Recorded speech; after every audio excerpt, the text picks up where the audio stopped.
What I am here to talk about today is, does crime rates affect the production of crime drama? Now, the design of the poster is a crime folder which would open up and would have pins with twine that is red twirled around them, connecting them to the next piece of information on the poster, connecting them up all the way to the end. In the middle right of the poster, I'd have another folder which I'd able to pull off small bits of information and would hand them out to people. Also, on the bottoms and the corners, I have decorated it in sort of a crime scene.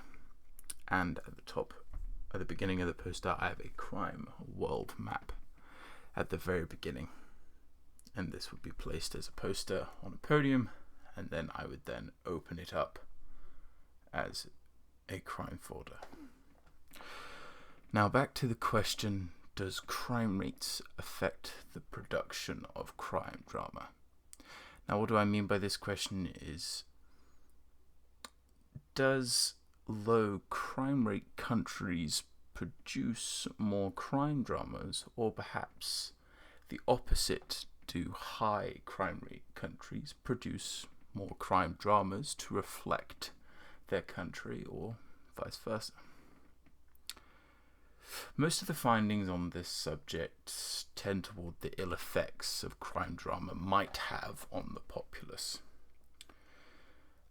and the masses, where the crime shows or documentaries as such romanticize the criminal world, make it luscious, such as Power, The Godfather, and other such criminal crime shows.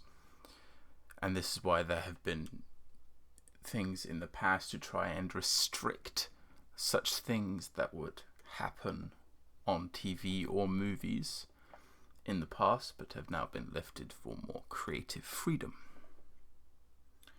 But there has always been some form of fascination with crime dramas, as there are so many in production of different types and for almost all ages, from kids to PG and all the way up to 18 plus.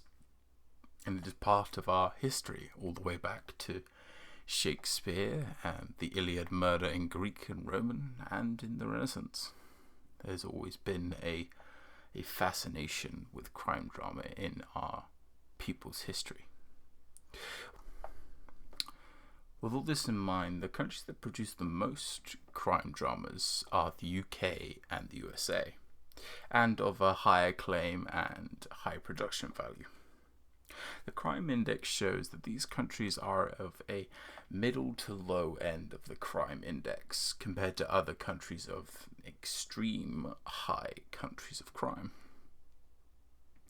To conclude, this would maybe mean that countries with a lower end crime index making of crime shows are using it for an escape to not do crime at all.